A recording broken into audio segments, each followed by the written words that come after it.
The Today Show co-anchor and her siblings spoke directly to Nancy Guthrie's kidnapper. And breaking just within the last hour, deputies were seen leaving the home of Savannah's sister, Annie Guthrie. Video shows investigators carrying out boxes. No word on why they were there, but at least 3 deputies spent several hours inside the home before leaving. Law enforcement appearing to be at the home of Nancy Guthrie's other daughter. Our crew on that scene says it appears that photos are being taken inside, and this is now a live look at that home on the northwest side. From what we understand, sources say that a search warrant has been served on this home. We have yet to confirm this. And investigators are looking into a vehicle of interest after receiving a tip. A Tucson Circle K told ABC News law enforcement reviewed their video surveillance at one of their stores. And unfortunately, none of this is a quick process. Randy, quickly here, what do you think happened? I think they're going to find some relationship took place between the victim and whoever is responsible for this crime. I do too. I got nightmares in my head, I fear. Thoughts build up until I can't breathe. My mind fills up into a creature, and it haunts me somewhere much deeper. I got nightmares in my head, I fear.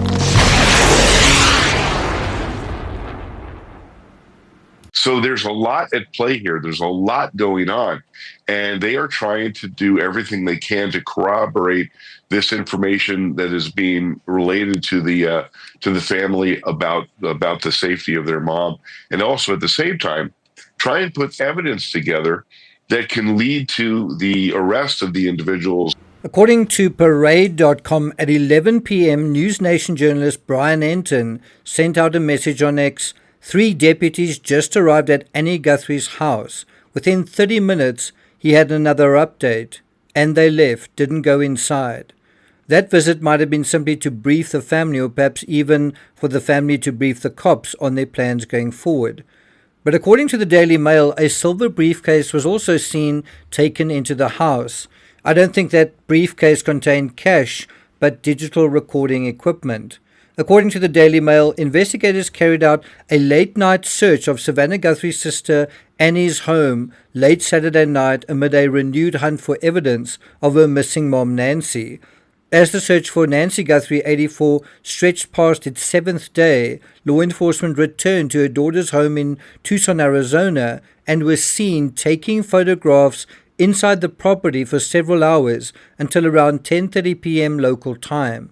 A mysterious silver briefcase was also seen being carried inside by an agent as reporters at the home struggled to see what officers were photographing or seizing from inside. Any thoughts on what that was about? According to Parade.com, Annie Guthrie and her husband Tommaso Cioni live about 10 minutes down the road from Annie's mother. Annie and her husband may have been the last people to see Nancy prior to her disappearance. According to authorities, Nancy had taken an Uber to their home on Saturday, January 31st, where they all had dinner and spent some time as a family. Later that night, Sheriff Nanos told the New York Times that Cioni gave Nancy a ride back home. And so what we learned from that first is that Nancy took an Uber to their home instead of driving in her own car. I wonder whose idea that was. And then did Annie not go with to drop her mom off? This also calls into question who was the Uber driver, and had Nancy often used Uber before? Wouldn't an American Uber driver be very anti-immigration or anti-immigrants? Because you would compete for rides and the costs theoretically come down if you have competition. And who would be the competition in Tucson if not often Mexicans or Mexican Americans? I'm just spitballing here. Now, according to The Independent, in an interview with News Nation, Daniel Brunner, a 20-year veteran of the Bureau, described the taking of 84-year-old Nancy Guthrie as not being a traditional kidnapping. This is the second time we're hearing that sort of thing. And I feel like some people are catching on, right? From The Independent, former Agent Brunner says the case is unusual for several reasons. This is the second FBI agent that is now saying this. They want attention. They want the spotlight to be put on this incident. The former special agent said that he found it irregular that the alleged ransom notes were being sent to media outlets rather than directly to the family.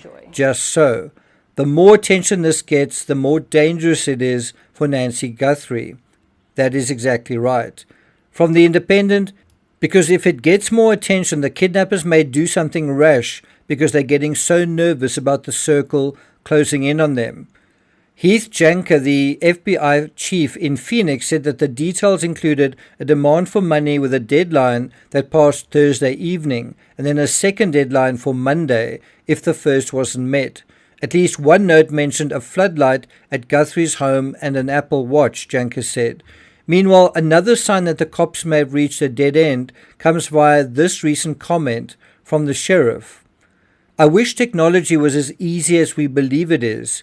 That here's a picture, here's your bad guy, but it's not. That is what he told the Associated Press. There are pieces of information that come to us from these tech groups that say, this is what we have, and we can't get any more. In this case, it really does seem like the news is coming in hour by hour and day by day. There's also been news about the sheriff, some not particularly flattering news about him going to watch a particular game, and additional criticism that perhaps we need to look into. I think it's a little bit early days to be doing that, but I'm just going to briefly touch upon that. And then also deal with this clue, the floodlight, and questions arising around that. So look out for that in the next analysis on the Nancy Guthrie abduction.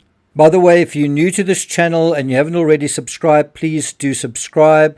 Hit the notification bell. If you're finding this analysis worthwhile, please do hit the thanks button.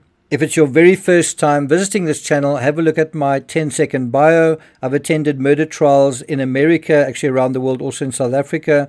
I've written over 100 books, mostly on true crime, and I also studied law. I've sat in on numerous murder trials, including those of Lori Vallow and Mo Wilson in Texas. This is a developing story, so we'll be covering news as and when it comes out. So watch this space for updates and new information.